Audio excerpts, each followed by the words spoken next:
Dia mestilah setiap ilmu yang kita terima itu, ilmu yang kita dapat itu, kita dapat menghadapi Allah betul-betul dengan melalui amal ibadah sungguh-sungguh.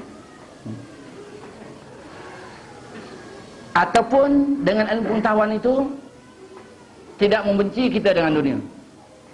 Makin belajar ilmu, makin seronok dengan dunia. Makin belajar ilmu pengetahuan Islam, makin kita rakus, makin tamak dengan dunia. Hari ini pun tertipu juga.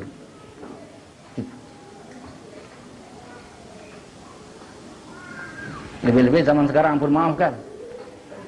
Bukan saja orang belajar ilmu alam, ilmu sains untuk ada nilai ekonomi masa depan.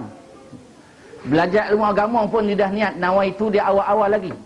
Kalau aku nantilah lulus di bidang syariah, lulus di bidang usuluddin, lulus di bidang hadis, lulus di bidang tafsir, adalah jawatan menunggu. Ini awal-awal gurur. Awal-awal lagi gurur. Kita mesti mengaji itu atas dasar limardatillah. Mengaji, belajar itu kewajipan yang Allah pikulkan kepada kita yang mesti kita tunaikan. Selepas itu kita mengamalkan satu kewajipan yang lebih berat lagi yang mesti kita tak boleh abaikan. Tak boleh kita kaitkan nanti kita belajar, dapat ilmu dan sebagainya, nak dapat pangkat, nak dapat jawatan itu, nak dapat itu, tak boleh. Jadi sebab itulah kalau kita belajar tidak menambahkan benci kita dengan dunia, bahkan bertambah kita rakus dan tamak dengan dunia, tambah bakhil kita dengan terhadap dunia, maka itu semua tertipu.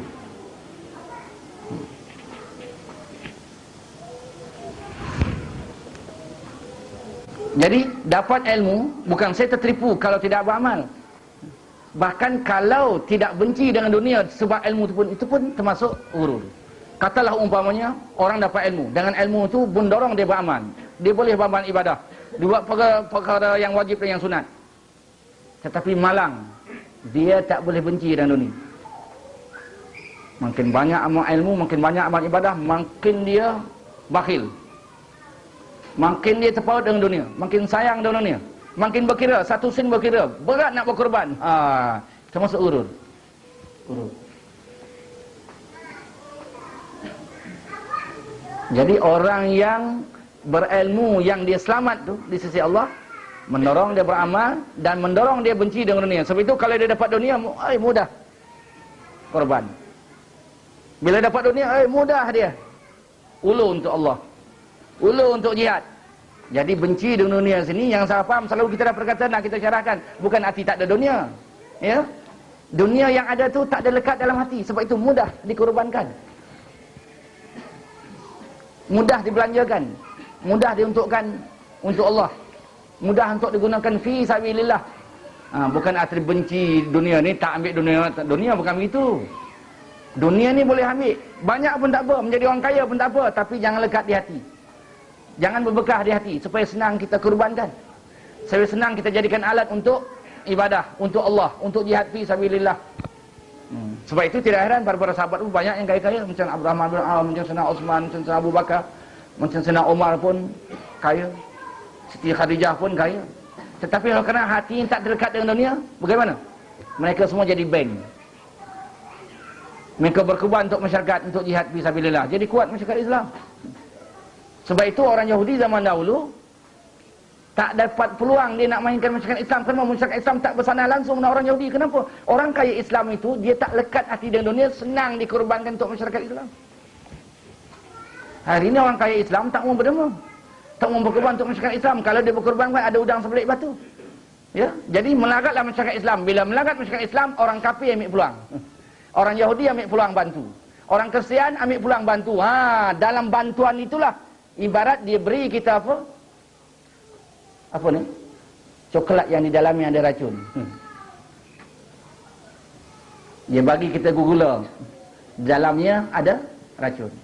Pasal apa? Orang kaya Islam tak mau lagi menjadi bank kepada masyarakat Islam.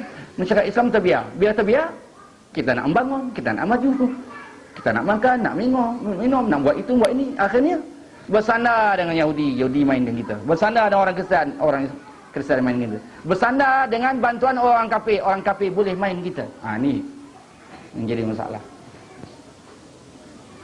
Jadi dalam ajaran Islam ni, ambil dunia tak apa. Banyak macam mana pun tak apa. Tapi jangan cinta tu yang salah. Lekat dalam hati tu tak boleh. Sebab bila dah dunia lekat dengan hati, ya Allah berat nak korban. Tapi bila dunia ada, tak lekat di hati, itu dia. Mudah hulu. Mudah korban. Cepat. Macam air kencang. Macam Rasulullah terkatakan, kalau kerana terlalu lajunya berkorban, kariyahil mursalah. Macam angin kencang. Itu dia. Jadi yang salah faham, selalu saya ingat-ingat kan. Jadi bila katakan orang yang belajar ilmu itu baru ada nilai di sisi Allah, menjadikan dia benci dengan dunia, arti tak ambil dunia, bukan begitu.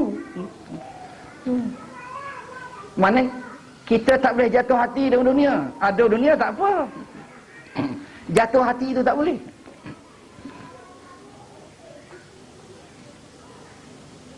Allah jadikan dunia ni untuk kita urus, untuk kita takbir, untuk kita ambil dan gunakan untuk Allah.